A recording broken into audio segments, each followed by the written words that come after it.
오늘 우리에게 주시는 하나님 말씀 고린도전서 1장 22절에서부터 24절까지 봉독해 드리겠습니다. 유대인은 표적을 구하고 헬라인은 지혜를 찾으나 우리는 십자가에 못 박힌 그리스도를 전하니 유대인에게는 거리끼는 것이요 이방인에게는 미련한 것이로되 오직 부르심을 입은 자들에게는 유대인이나 헬라인이나 그리스도는 하나님의 능력이요 하나님의 지혜니라. 아멘. 어제부터 기온이 급강하해서 몹시 춥고요. 오늘 아침에 보니까 영하 9도 이렇게 내려간 것 같아요. 이제 본격적으로 겨울이 되었는데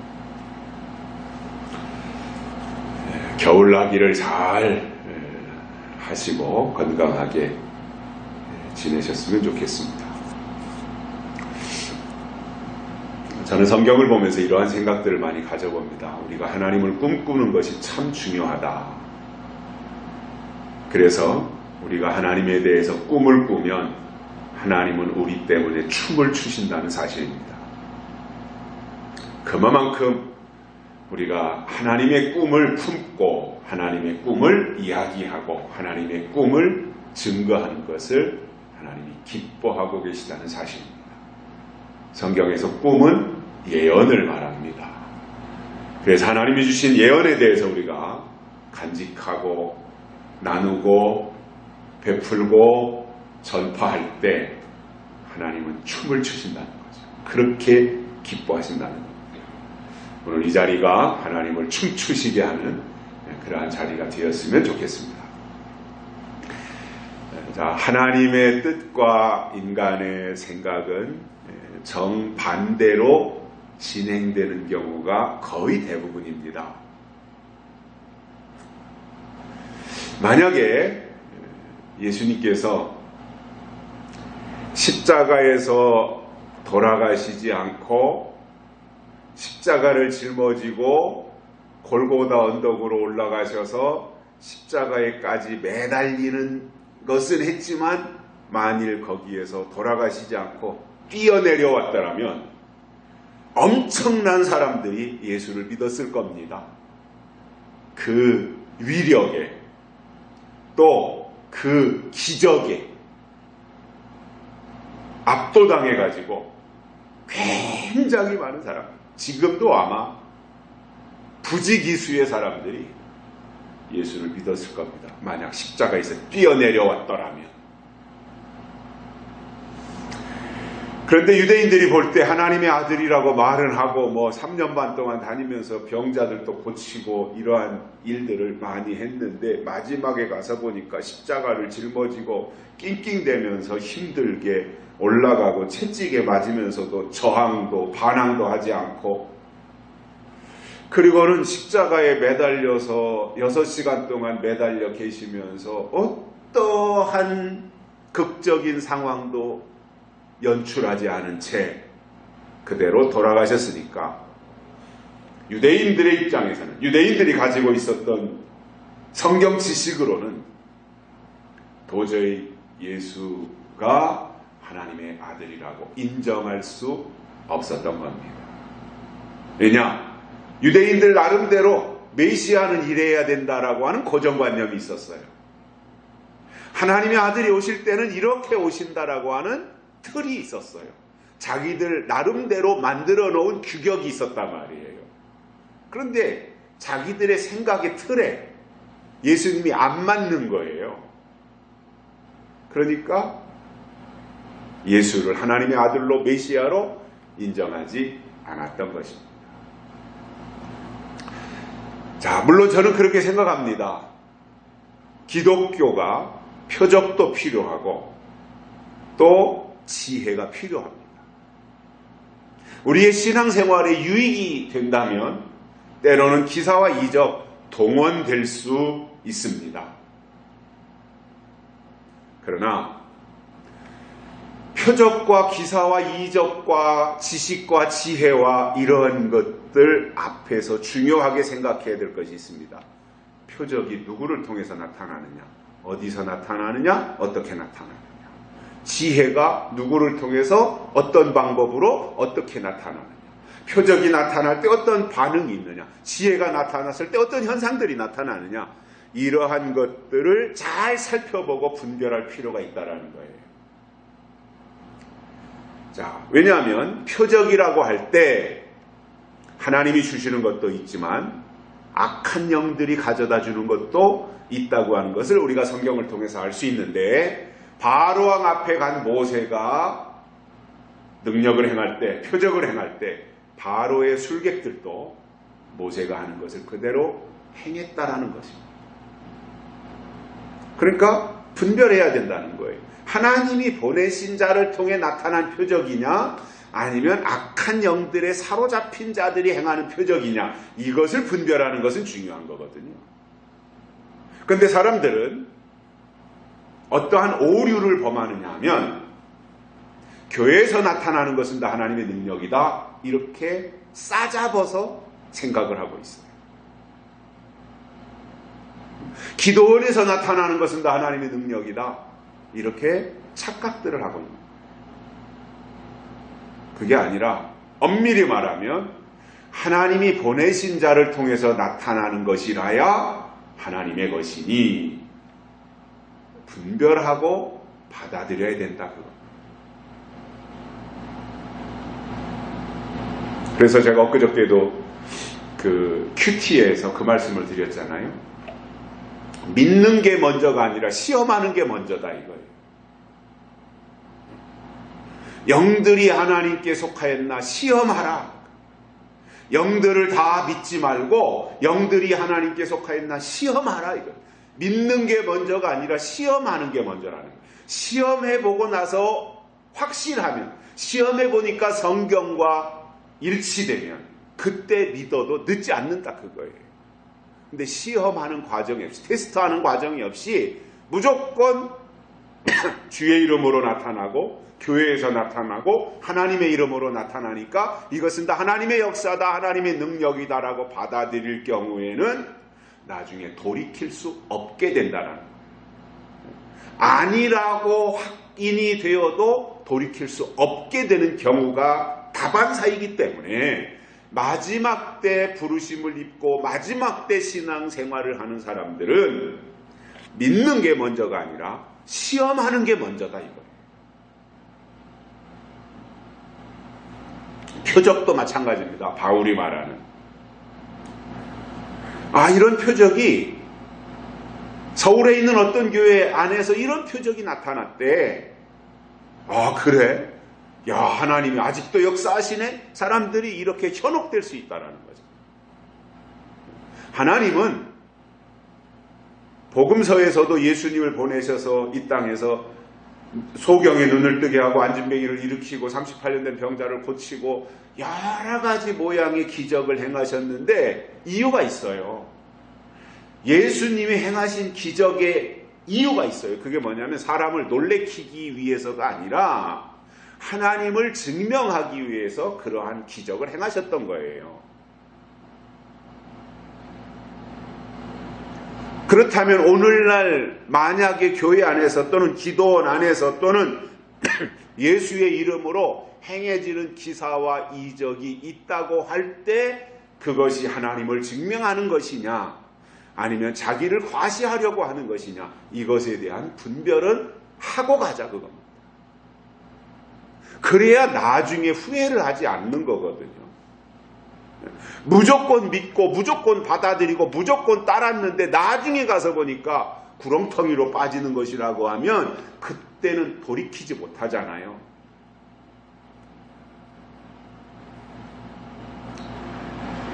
그래서 표적이 나타난다고 할 때, 마지막 때 교회 안에서 표적이 나타난다고 할 때 그 표적이 다 하나님이 주시는 기적이 아니라 누가 행하느냐를 볼 수 있어야 진짜와 가짜를 구별할 수 있습니다. 다시 말씀을 드리면 약속의 말씀과 함께 나타나는 표적이라야, 말씀과 함께 나타나는 표적이라야 하나님이 주신 것이다, 그거예요. 말씀이 먼저 있어야 돼요. 지혜도 마찬가지입니다. 땅의 지혜가 있고 하늘의 지혜가 있습니다. 그렇기 때문에 누구를 통해서 나타나는지를 보고 받아들여야 할지 아니면 말아야 할지를 확인하는 것이 먼저라는 거예요. 여러분, 검증이 먼저입니다. 폐기가 먼저가 아니라 검증이 먼저예요. 받아들이는 게 먼저가 아니라 검증이 먼저예요.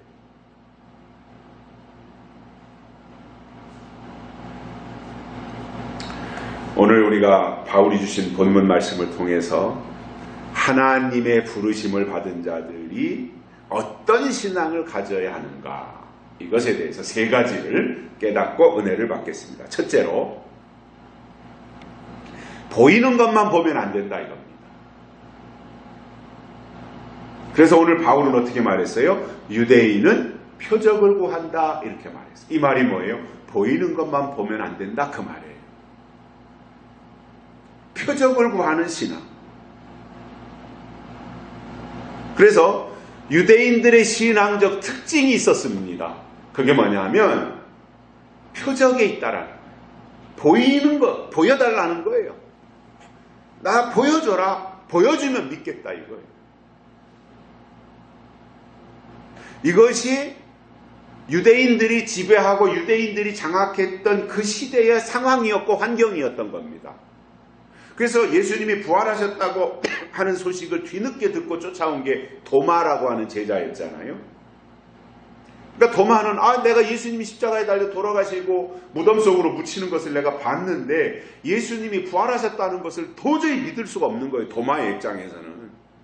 그래서 예수님이 십자가에 못 박혀 했으니까 손에다가 못을 박았고 발에다가 못을 박았고 옆구리가 창으로 찔려서 물과 피를 다 쏟는 것을 도마가 봤지 않겠습니까? 그러니까 예수님이 부활하셨다고 하니까 도마가 생각한 것이 뭐예요? 그러면 못자국이나 창자국을 보면 내가 믿겠다, 그런 거예요.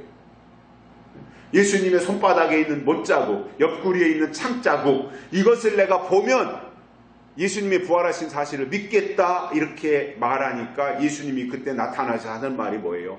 얘야, 보고서 믿으려고 하느냐? 보지 않고 믿는 자가 복되도다, 이렇게 말씀하신 거거든요. 이게 유대인들의 생각과 정반대되는 거. 보이는 어떤 현상만 따라가는 것이 아니라 보이는 것은 다 현상이잖아요. 나타나는 것은 다 현상이잖아요. 그러니까 나타나는, 눈에 보이는, 만질 수 있는, 볼 수 있는 이런 것만 따라가는 것이 아니라 보이지 않지만 존재하고 있는 본질, 내면, 영, 이것을 볼 수 있어야 된다.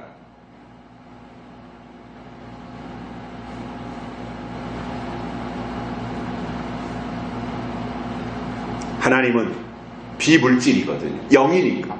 하나님은 만져지지 않아요. 영은 만져지지 않아요. 하나님은 비물질이에요. 그런데 존재하시는 분이잖아요. 계신 분이다, 이겁니다. 그러니까 보이는 것만 믿으려고 하는 것이 아니라 보이지 아니하는 하나님, 보이지 아니하는 영적인 세계를 볼 수 있어야 된다라는 거예요. 그런데 유대인들은 그렇지 않았다는 겁니다. 그래서 마태복음 16장에 보시면 예수님이 이런 말씀을 하셨어요. 바리새인들과 사두개인이 예수에게 와서 하늘로부터 표적을 보여주기를 요구한 겁니다. 왜냐하면 유대인들은 표적이 없으면 아무것도 믿으려고 하지 않았던 거예요. 그 물음에 대해서 예수님께서 대답하신 것이 이겁니다. 너희가 표적 보기를 원하느냐? 나는 내가 보여줄 표적은 요나의 표적밖에는 아무것도 보여줄 것이 없다. 예수님은 이렇게 말씀하신 거죠. 이 말은 요나가 물고기 뱃속에 들어가서 3일 동안 있다가 살아서 나오잖아요. 물고기 뱃속에 들어갔는데 그것이 소화되지 않고 살아나왔다는 게 기적이잖아요. 마찬가지로 예수님이 십자가에 달려 돌아가시고 무덤 속에서 계시다가 3일 만에 부활하신 이 사건 외에는 다른 표적을 보여줄 것이 없다라는 거예요. 그래서 우리 진정한 의미의 기독교는 표적을 따라가는 게 아닙니다. 보이는 것을 따라가는 게 아닙니다. 보이지 않지만 존재하고 계신 하나님의 약속을 따라가는 것이 믿음이다라는 거예요. 자, 그러면 우리가 유대인 많이 말하지요. 또 성경에 유대인이라고 하는 표현이 많이 등장을 해요. 지금도 저 유태인이라고 말하는 사람들이 굉장히 우수한 민족으로 숫자는 작아도 그들의 어떠한 장악력이라든가 그들의 근성이라든가 그들의 두뇌라든가 그래서 과학자들의 절대 다수가 유태인들이고 말이죠. 금융계, 은행계, 돈을 장악하고 있는 사람들의 다수가 유태인들이고 철강회사라든가 과거에 이 굴지에 대규모 회사를 장악하고 세계를 움직이고 있는 사람들의 다수가 유태인들이라고 그러죠. 그러면 이제 유대인들이 누구냐 말이에요. 구약의 12지파 가운데 야곱의 아들이 12아들 가운데 이제 그들이 12지파가 되잖아요. 그 12지파 가운데서 하나가 유다지파예요. 르우벤, 시므온, 레위, 유다지파예요. 유다. 르우벤이 첫째고 유다가 넷째 아들이란 말이에요. 그런데 이 12지파는 솔로몬 때 와서 성전을 짓게 되고 성전을 완성한 이후에 솔로몬이 사망을 합니다. 그때에 끝까지 남아서 성전을 지킨 사람들이 유다지파예요. 사실은 성전을 다윗이 짓고 싶어 했어요. 하나님의 성전을 다윗 자기가 그 하나님의 전이 얼마나 영광스러운 것을 다윗이 알기 때문에 그것을 짓고 싶었는데 하나님이 승낙을 안 하셨어요. 너는 전쟁 영웅이다. 너는 전쟁터에 있었던 사람이라서 하나님의 성전을 지을 수가 없다. 그래서 다윗은 짓고는 싶었지만 하나님이 노 하시니까 아들 솔로몬이 성전을 지을 수 있는 준비를 많이 해주지요. 그리고 솔로몬 때 들어서서 하나님의 성전을 짓는데 솔로몬이 예루살렘 성전을 7년에 걸쳐서 짓습니다. 그리고 솔로몬이 살아갈 왕궁을 13년 동안 짓습니다. 그래서 성전과 왕궁을 짓는데 솔로몬이 20년이라고 하는 시간을 보냅니다. 그리고 나서 솔로몬이 죽어요.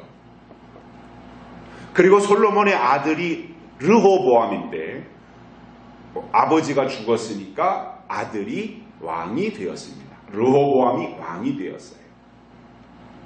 그래서 이제 솔로몬의 장례식을 다 치르고 이러한 그 국가의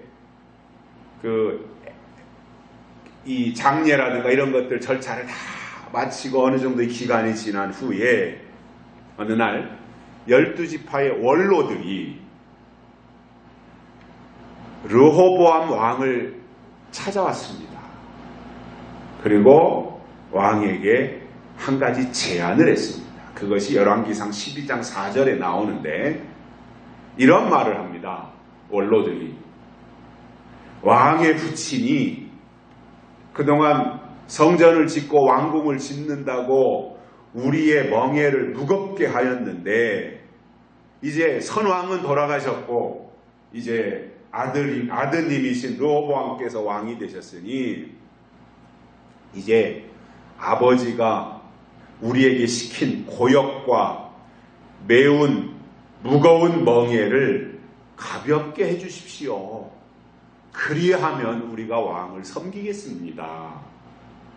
이것이 원로들의 요구사항이었고 건의 사항이었습니다. 얼마나 힘들었으면 그랬겠어요. 말이 20년이지. 뭐 지금처럼 무슨 중장비가 있어요. 지게차가 있어요. 포크레인이 있어요. 일일이 다 사람이 짊어지고 나르고 이고 이렇게 해야 되는 상황에서 얼마나 힘들어요. 그래서 이제 성전 건축도 거의 끝났고 왕궁 짓는 일도 마무리되었고 이제 한다면 성벽을 쌓고 하는 이런 남은 일들이 좀 있는데 이제 왕께서는 새로 왕이 되셨으니 백성들에게 지나친 세금 부담 주지 말고 또 더 이상 곤궁에 빠져서 굶주리게 하지 말고 짐을 좀 가볍게 해주시면 좋겠습니다. 이 이야기였거든요. 그렇다면 르호보암이 그것을 그 좋은 건의를 받아들였어야 돼요. 그런데 르호보암은 그것을 거절합니다. 그리고는 뭐라고 대답하느냐? 내 부친 솔로몬은 너희로 무거운 멍에를 메게 하였지만 이제 나는 너희의 멍에를 더욱 무겁게 할지라. 내 부친은 채찍으로 너희를 다스렸지만 나는 전갈로 너희를 다스리겠다. 이렇게 말했어요. 참 살벌한 말이죠. 그죠? 20년 동안도 죽을 뻔했는데 그건 채찍에 불과했고 앞으로는 그것이 더 강력해져서 전갈로 하겠다고 하니 그 말에 다 질려버린 겁니다. 그래서 르호보암을 찾아왔던 원로들은 야, 더 이상 안 되겠다. 이 상태로 있다가는 골병만 들고 우리는 다 남는 게 없이 다 탕진하고 다 빼앗기고 거덜나게 생겼다. 이렇게 생각을 하고는 원로들이 모여서 작당을 한 결과 여로보암이라고 하는 사람을 왕으로 세우고는 10지파가 솔로몬의 아들 르호보암 그리고 예루살렘 성전이 있는 유다 지역을 떠나게 됩니다. 그래서 이 르호보암 때 와서 이 나라가 이스라엘이죠. 두 쪽으로 나는 거예요. 그래서 북쪽 10지파가 북쪽으로 올라가서 이스라엘이 되고 북이스라엘이 되고 예루살렘 성전을 중심으로 남아있는 유다 지파와 베냐민 지파 두 지파가 남아가지고 남유다가 된 겁니다. 우리 대한민국이 북조선 남대한민국 이렇게 나눠지듯이 솔로몬 죽고 나서 이스라엘이라고 하는 나라가 북이스라엘 남유다 이렇게 나라가 두 쪽으로 갈라지게 된 원인이 바로 이 르호보암 때 있었던 일이고요. 그래서 이스라엘은 예루살렘을 떠난 사람들이 사는 땅이 되었고 유다는 예루살렘을 중심으로 남아서 끝까지 성전을 지킨 사람들이 머물고 있는 지역이 되었습니다. 그런데 저는 이러한 과정을 보면서 떠난 사람들도 힘든 일이 많이 있겠지만 그래도 거기는 숫자라도 많으니까 10지파가 갔으니까 숫자가 많잖아요. 그런데 남아있는 두 지파가 그 엄청난 큰 공사를 계속해서 진행해야 되는 상황에서 감당하는 일이 얼마나 어려웠겠는가 그런 생각을 해봐요. 우리가 뭐 교회 일을 운영하는 거나 똑같지 않았겠어요? 교회도 한 300명이 모여서 교회를 잘 운영하고 부흥되니까 어디다 땅을 사서 예배당을 짓자 이렇게 해놓고 300명이 잘 진행하다가 뭐 건축헌금 해야 된다 뭐 돈이 부족하니까 특별 헌금을 해야 된다. 누구네 집을 담보 제패해야 된다. 장로님네 집 담보를 제패해야 된다. 이런 얘기가 나오면 부담을 가지다가 슬슬 이탈을 하고 교회를 떠나서 300명이 시작한 예배당 건축이 예를 들어서 100명이 남고 80명이 남았다면 시작한 일을 해야 되니까 300명이 다 해서 300명이 예를 들어서 30억 원이라고 하는 예산을 가지고 그것을 분담해서 하려고 했던 그 일이 200명이 떠나고 100명이 남았다면 3배를 더 감당해야 되는 거잖아요. 그러니까 얼마나 더 어려워진 겁니까? 그러한 논리로 볼 때 10지파가 떠나고 남아있는 유다지파 그리고 또 하나가 베냐민 지파 두 지파가 남았는데 실제적으로 베냐민 지파는 숫자가 별로 많지 않아요. 남자들의 숫자가 별로 많지 않아요. 몇백 명밖에 안 됐던 거예요. 그러니까 실질적으로 유다 지파가 성전을 지키며 성전에 남은 일들을 완성하는 일에 실질적인 힘을 다 쏟은 사람들. 그 사건이 있은 이후로 유다 지파는 콧대가 높아진 겁니다. 우리는 하나님의 성전을 지킨 사람들이다. 우리는 하나님의 성전을 완성한 사람들이다. 이렇게 우월감을 가지기 시작했고요. 상대적으로 자기들의 자체를 특별하게 생각하게 되어졌고 그래서 그 유다지파의 후손들을 유대인 또는 유태인 이렇게 부르게 되었던 것입니다. 물론 하나님 앞에서 큰 일을 했어요. 그 유대인들이. 그리고 그 끝까지 다 떠나가는데도 남아서 끝까지 하나님의 예루살렘 성전을 지키고 마무리하고 수리하고 보수하고 두고두고 그러한 일들을 행했던 그 유대 지파 후손들에게 하나님이 주신 것이 물질이었습니다. 그래서 지금도 유대인들이 세계 경제를 좌지우지하고 있어요. 미국의 금융계를 좌지우지하고 있는 게 유대인들이에요. 그래서 가장 우수한 민족, 가장 탁월한 사람들, 유대인. 세계의 모든 정치, 경제, 문화, 금융 이런 것들을 다 장악하고 있는 사람들.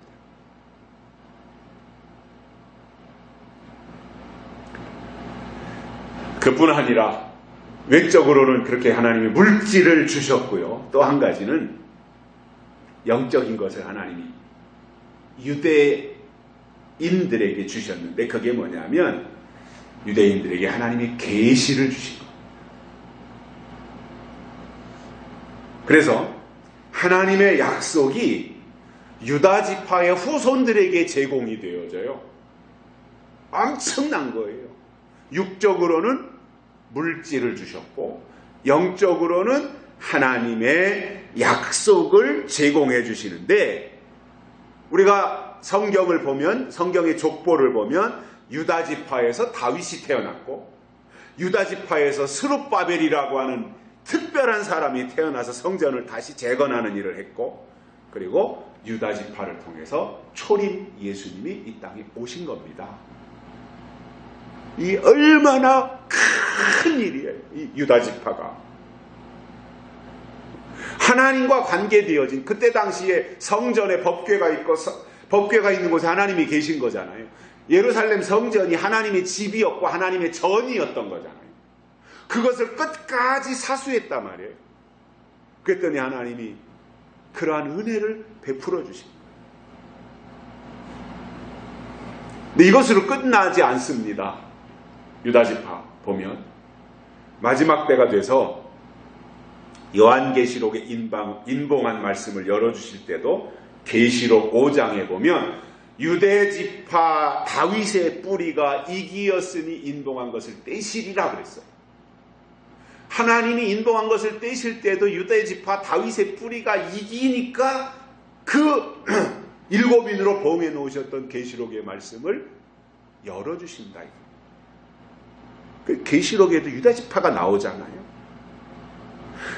그리고 계시록 7장에 해 돋는 데로부터 하나님의 인을 가진 천사가 올라와서 이스라엘 자손의 각 지파에서 12,000명씩 인을 치시는데, 그 인치는 역사의 가장 첫 번째 나오는 지파가 바로 유다 지파입니다. 유다 지파에서부터 시작해서 12지파가 쭉 이어져요. 그러면 왜 유다 지파가 중요하냐 말이에요. 유다 지파가 왜 이토록 중요하냐. 그게 바로 앞에 설명드린 이유입니다. 다른 지파는 감당하다가 다 이런저런 이유로 떠나갔는데,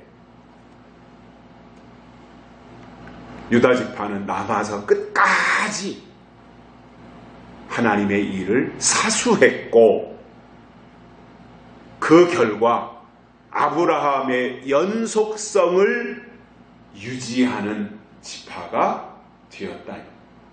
아브라함의 혈통을 이어받는, 아브라함의 연속성을 이어받는 위대한 사람들이 된 것.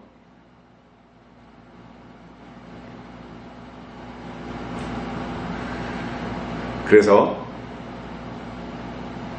하나님의 관점으로 볼 때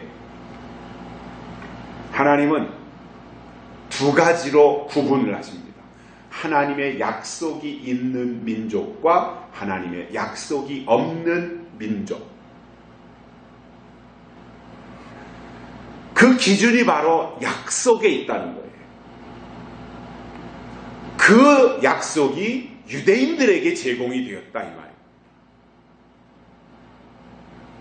근데 이렇게 엄청난 축복을 받은 유대인들, 이 구약에서 보면은 이 성전을 짓고 유지하고 지키고 그 어려운 고비고비마다 그 엄청난 일들을 감당했던 그 유대인들이 시간이 많이 지나가고 사도 바울 때 와서 보니까, 오늘 본문에 나오는 유대인들 속에 형식은 남아있는데 하나님의 뜻이나 하나님의 법을 제대로 알지 못했고, 하나님의 약속을 받았다고 하는 유대인이나 하나님의 약속을 받지 못했던 이방인이나 하나님에 대해서는 무지하기가 마찬가지더라 이겁니다. 신약에 와서 보니까, 예수님 승천하시고 사도 바울 때 와서 보니까 유대인이나 이방인이나 차이가 없더라는 거예요. 형식적인 것은 남아있는데 내용에 들어가서 보고 본질에 들어가서 보니까 똑같더라는 거예요. 다를 게 없더라는 거예요. 차이가 없더라는 거예요. 자, 그러면 바울이 오늘 본문에서 유대인들에 대해서 말하면서 유대인들이 구한 것은 표적이다 이 말입니다. 표적이 뭐예요? 보이는 거잖아요. 현상을 말하는 거예요. 현상. 자, 그러면 하나님의 사람들이 취해야 될 자세가 뭐예요? 보이는 것을 쫓아가는 것이 아니라 본질에 충실한 거예요.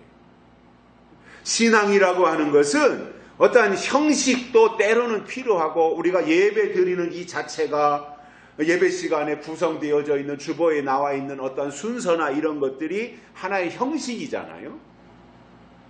왜냐하면 이왕이면 더 이렇게 경건하게, 이왕이면 세련되게, 이왕이면 아름답게 체계적인 예배를 드리기 위해서 이 예배의 어떤 구성, 예배의 시간표는 사람이 만들어 놓은 거잖아요.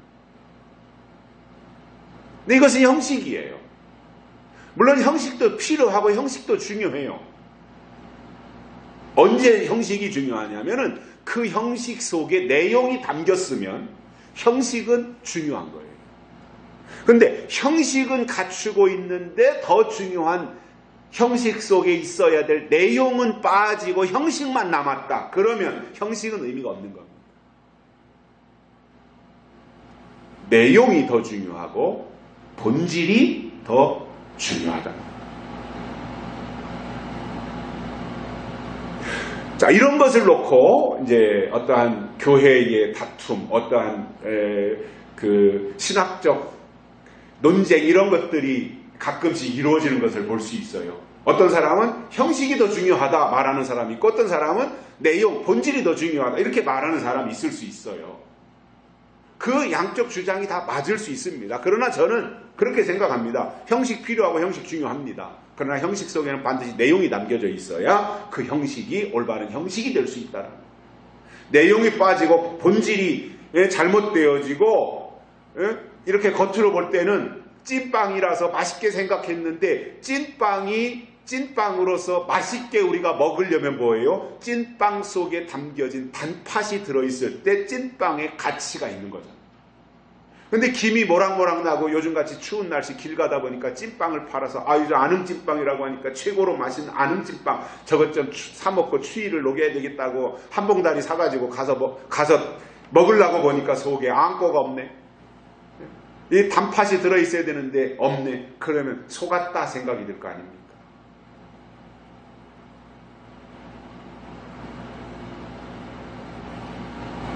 그러나 단팥만 사서 먹을 수는 없잖아요. 그것은 내용이고 형식은 밀가루로 빚은 빵인 거잖아요.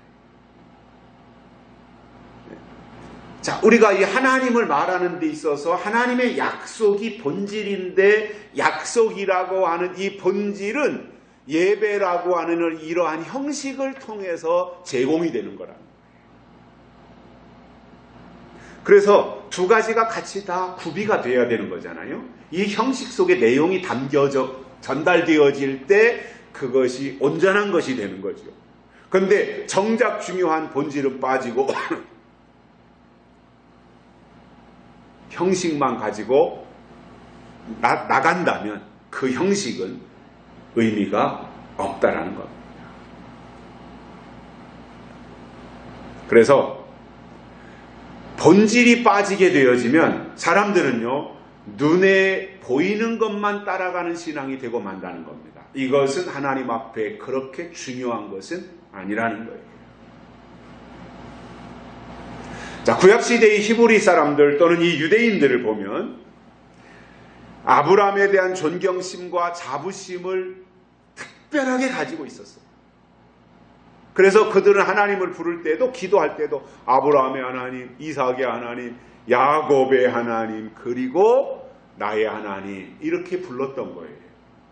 하나님의 호칭을 부를 때도 그냥 지금 우리처럼 하나님 이렇게 부른 것이 아니라 반드시 아브라함의 하나님, 이삭의 하나님, 야곱의 하나님, 이스라엘의 하나님, 그리고 나의 하나님 이렇게 불렀다는 거예요.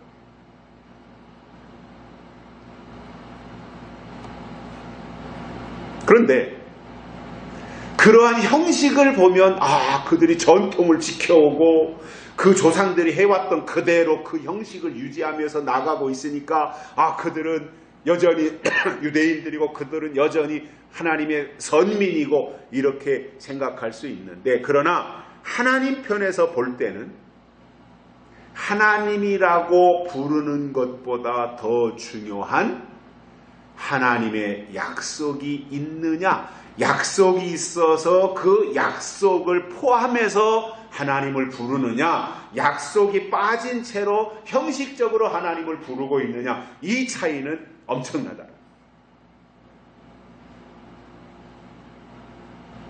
그래서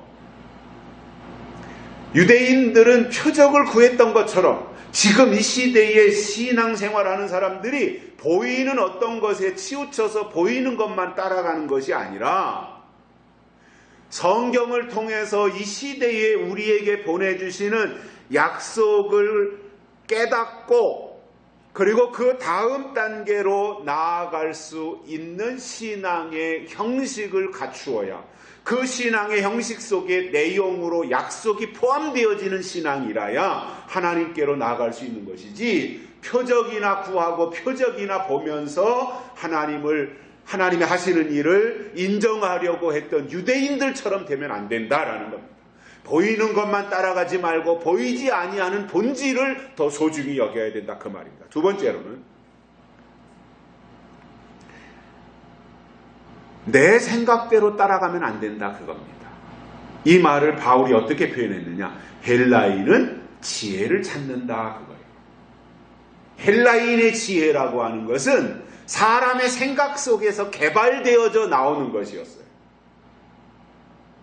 그래서 자기 생각을 쫓아가고 자기 생각이 옳고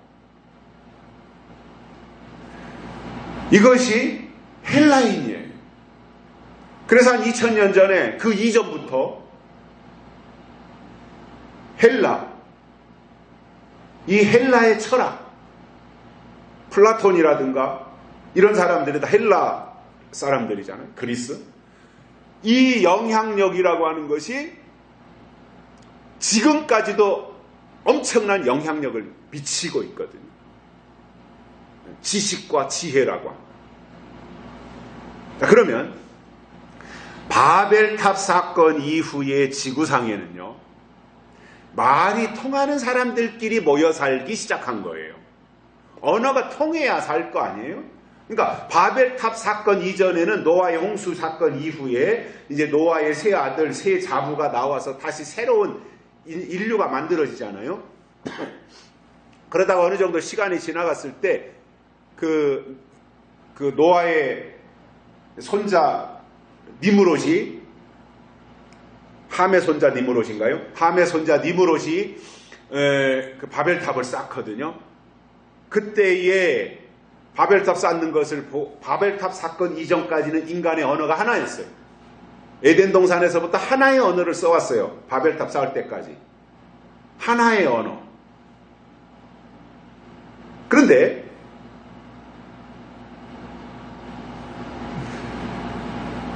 그 바벨탑을 쌓으면서 하나님이 보니까 인간의 교만이 하나님을 지금 대항하려고 탑을 쌓아 올라가는 모습을 보면서 하나님이 언어를 혼잡케 하셔가지고 인간을 다 흩으시잖아요. 바벨탑을 못 쌓게 되잖아요. 왜냐? 언어가 한 가지 언어일 때는 야, 벽돌 올려보내, 물 올려보내, 간식 올려보내, 예? 우리 한국식으로 말한다면 막걸리 한 잔 올려보내, 이렇게 하면은 그대로 착착착착 다 됐는데 어느 순간 하나님이 화가 나셔가지고 이놈들 봐라, 이 교만을 해체시켜야 되겠다라고 생각하고 여러 개의 언어로 다 흩어놓으니까 밥을 올려보내라 하면은 돌멩이를 올려보내고, 흙을 올려보내라 그러면은 밥을 올려보내고, 이렇게 되니까 공사가 더 이상 진행이 안 되고 뿔뿔이 다 흩어지는데 어떻게 흩어졌느냐? 말이 통하는 사람들끼리 모여서 흩어져 살게 된 거예요.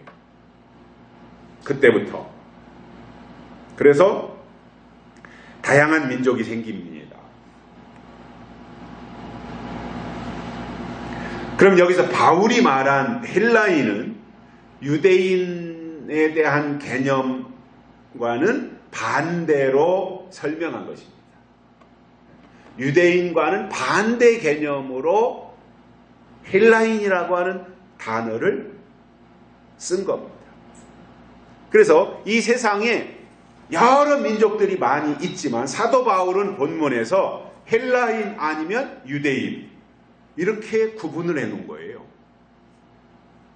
그래서 유대인이 그때 당시에 하나님의 성전을 위해서 살고 하나님의 법을 지키기 위해서 살아가는 사람들이었다면 헬라인들은 땅의 지혜와 땅의 지식을 찾는 사람들로 설명하고 있는 거예요. 그러니까 그때 유대인들은 하나님 편이었다면 헬라인은 하나님과 반대편에 서서 땅의 지식을 추구하는 사람들이라고 이렇게 바울이 설명을 해놓은 것입니다. 자, 그러면 당시의 헬라는 지금 말로 하면 그리스예요. 그리스.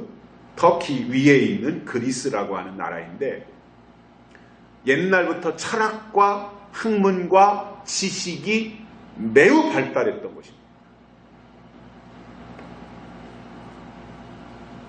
그러다 보니 헬라인들은 지식과 지혜로 접근해서 판단하려고 하는 경향이 있었던 거예요. 유대인들은 표적으로 뭔가를 판단한다면 헬라인들은 지식을 통해서 판단하려고 하는 경향이 있었던 거예요. 그래서 헬라인들이 가장 중요하게 생각했던 것은 지식과 지혜였던 겁니다. 그렇기 때문에 그리스가 그렇게 철학이 발달할 수 있었던 거지요. 자, 물론 성경에서도 지혜를 말하거든요. 그런데 이 성경에서 말하는 지혜는 하나님입니다. 하나님이 지혜입니다. 그리고 지혜는 하늘에 속한 것이고 하나님이 하나님의 사람들에게 특별하게 제공해 주시는 것이, 부여해 주시는 것이 지혜인데, 하나님은 하나님의 사람들에게 이 하늘의 지혜를 주시겠다고 하는 것인데 반해서 헬라인들은 땅의 지혜와 땅의 지식을 추구하고 땅의 것을 탐구하는 그 역할이 바로 헬라인들이었다. 저는 신학이라고 하는 학문을 존중합니다. 당연히 신학이 정립되고 신학적인 체계를 갖추는 것은 매우 중요한 것입니다. 그런데 신학이라고 하는 학문이 왜 필요하냐라는 거예요. 신학이라고 하는 학문이 필요한 이유는 신앙을 유익하게 하기 위해서 신학이 필요한 거예요. 신앙의 이로움을 주기 위해서 필요한 학문이 신학인데, 문제는 신학이 잘못 들어가면 지식으로 치우쳐서 신앙이 없어지더라 이거. 이게 신학이 가지고 있는 오류 내지는 문제점일 수 있습니다. 진정한 의미는 신앙에 도움을 주기 위해서 필요한 게 신학인데, 신학이 잘못되어지면 학문적으로 신학은 남아있는데 더 중요한 신앙은 없어지더라 이거. 자, 이러한 사례들이 있죠.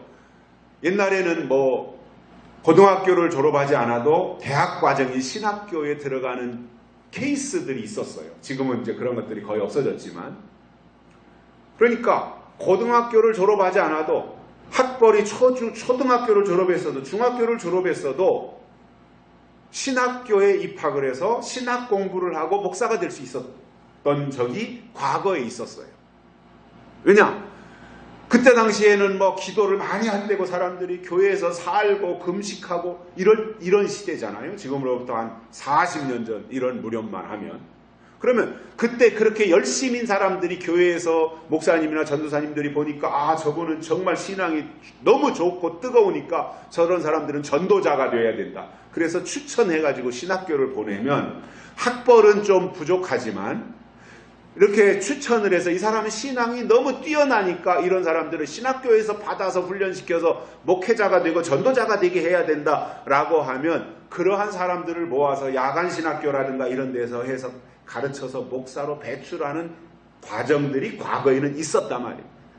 그러면 신앙이 너무 좋아가지고 신학교에 입학을 했는데 졸업할 때 돼서 보니까 신앙은 없어지고 신학만 남더라 이거예요.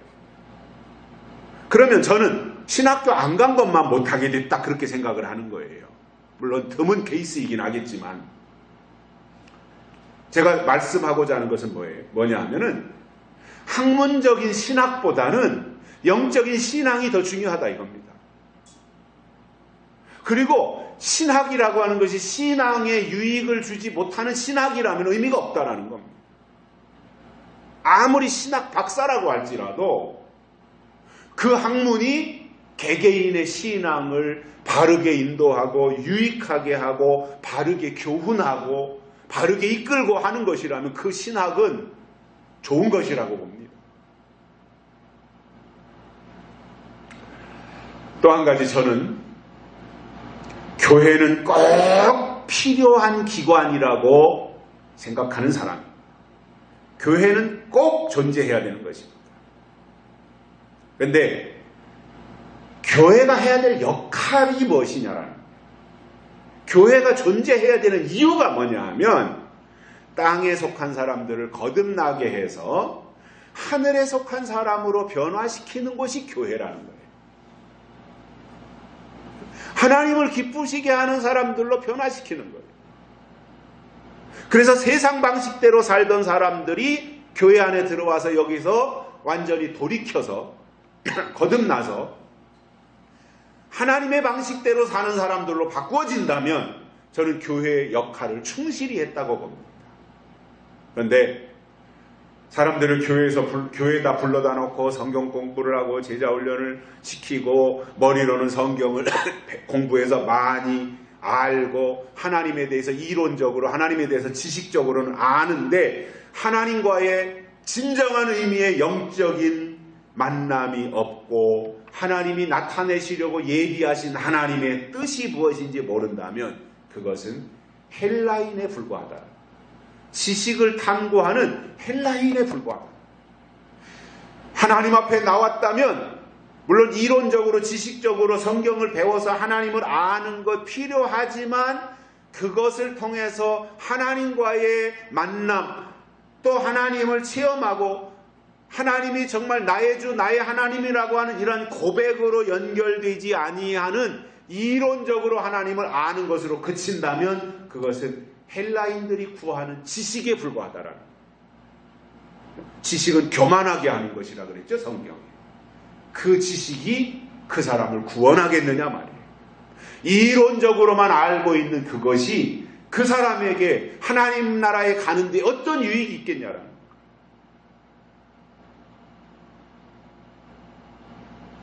더 중요한 것이 무엇이냐에 대한. 그래서 정말 하나님 앞에 설 때에 내가 가지고 있는 지식이 중요한 것이 아니라 하나님을 아는 지식이 훨씬 더 중요한 것이다. 그 말씀인 것입니다. 세 번째로는 우리는 십자가에 못 박힌 그리스도를 전한다라는 이것이 바울이 지금 말하고자 하는 핵심입니다. 그리스도를 전한다. 여기서 그리스도는 기름 부으심을 받은 자라는 뜻입니다. 즉 하나님이 보내셨다 그 말이에요. 그래서 예수 그리스도 하면 예수는 하나님이 기름 부으신 자다. 예수는 하나님이 보내신 자다. 그런 거죠. 그런데 이 그리스도가 유대인들에게는 거리끼는 것이 되었고 이방인들에게는 미련한 것이 되었다 이겁니다. 그들이 볼 때 그렇게 보지 않았겠어요. 그러나 부르심을 입은 자들에게는 유대인이나 헬라인에게나 그리스도는 하나님의 능력이요 하나님의 지혜다. 바울이 그런 고백을 하고 있습니다. 그렇기 때문에 오늘 우리에게 필요한 것은요. 유대인의 표적이나 헬라인의 지혜가 아니라 하나님의 능력, 하나님의 지혜 이것이 필요한 것이지요. 자, 그러면 십자가에 못 박힌 그리스도를 증거한다. 십자가에서 뛰어내린 그리스도를 전하는 게 쉬웠어요? 쉽겠어요? 십자가에 달려서 물과 피를 다 흘리고 죽어서 무덤에 장사 지낸 그리스도를 전하는 게 쉬워요. 십자가에서 뛰어내려서 이놈들아 이렇게 한 그리스도를 전한다면 그게 훨씬 더 파괴력이 컸지 않겠어요? 근데 십자가에 못 박혀 죽은 그리스도를 전한다. 물론 나중에 부활이 나타나지만 십자가에 못 박힌 그리스도를 전하는 이것이 중요하고 필요한데 그 일을 하는 사람들이 누구냐면 오직 부르심을 입은 자들이다. 이렇게 바울이 말하고 있어요. 유대인은 표적을 구하고 헬라인은 지혜를 구하지만 오직 부르심을 입은 자들은 십자가에 달린 그리스도를 전한다. 이 말인 것입니다. 그래서 바울은 이것에 대해서 유대인도 아니고 헬라인도 아닌 제3의 종족이 있다 이거예요. 또 다른 종족이 있다 이거예요. 그들이 누구라는 거예요? 하나님께로부터 부르심을 입은 자들이다 이거. 그래서 그들이 나서서 십자가에 달려 돌아가신 그리스도를 전한다는 것입니다. 이것이 전도였던 것이죠. 그리고 하나님 보실 때 이 사람들이 합법적으로 믿음을 지키는 사람들이다 이겁니다. 그래서 하나님이 쓰시려고 부르실 때 어떤 면에서는 하나님이 쓰시려고 부르는 사람들은 이 두 가지를 제거해야 돼요. 제가 오늘 전하는 내용의 논리와 지금 일치되는 거예요. 하나님이 쓰시려고 부르신 사람들 속에서 하나님은 어떤 면에서는 이 두 가지를 제거하는데 하나는 표적이고 하나는 세상의 지혜라. 이 두 가지를 하나님이 제거하고 부르신다.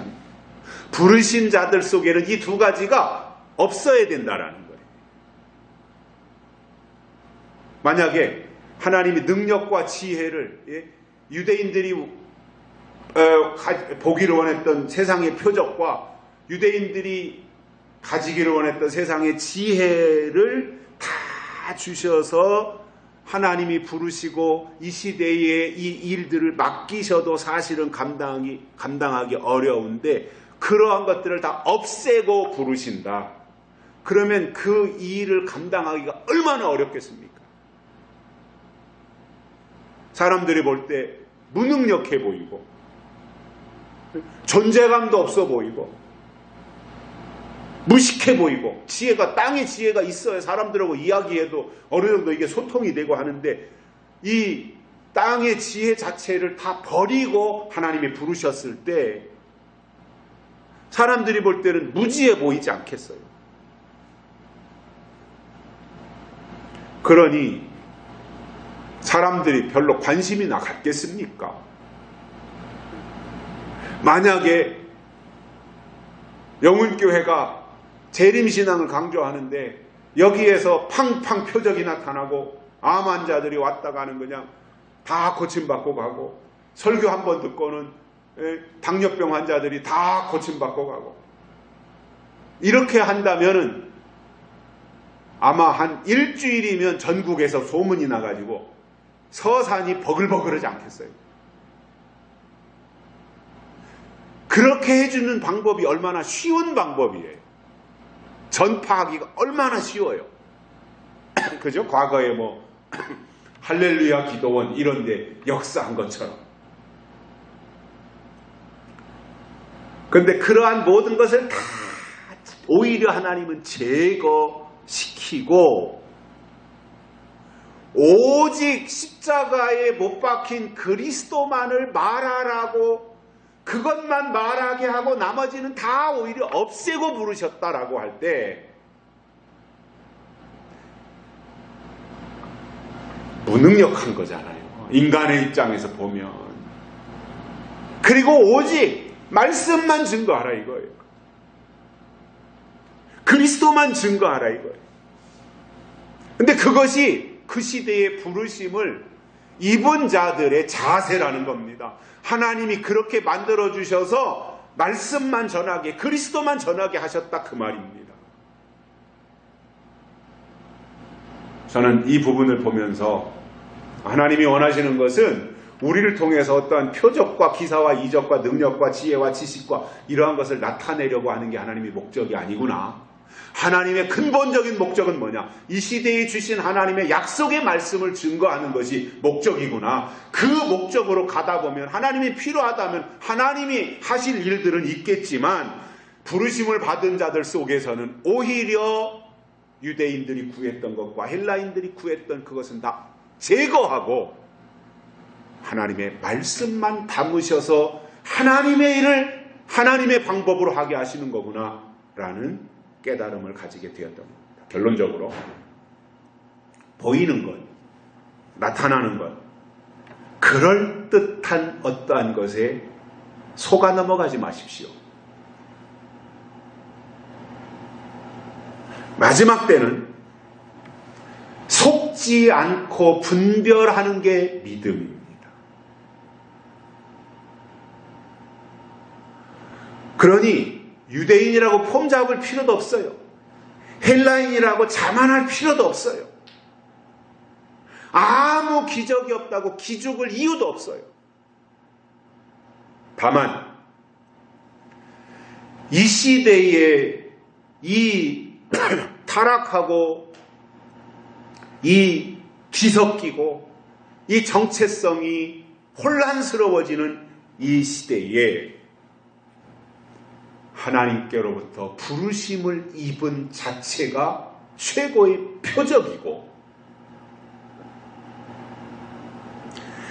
약속의 말씀을 우리가 깨달은 것이 최고의 지혜라는 것을 아시고 하나님의 약속과 지혜와 기름 부으심을 증거하는 이 시대에 부르심을 입고 빼내심을 얻은 진실한 종들이 되시기를 주의 이름으로 축복합니다. 살아계신 하나님 아버지 감사합니다. 오늘도 우리를 불러주시고 하나님의 말씀을 듣게 해주셔서 감사를 드립니다. 우리의 신앙이 유대인처럼 보이는 것을 구하지 아니하고 헬라인처럼 자기들의 과실을 위한 땅의 지혜와 지식을 구하는 자들이 아니라 오직 십자가에 못 박힌 그리스도를 증거하는 이 시대에 부르심을 입은 하나님의 사람들이 되도록 축복해 주옵소서.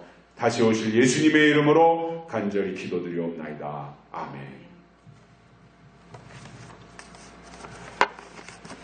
찬송가 367장 부르시면서 헌금 드리시겠습니다.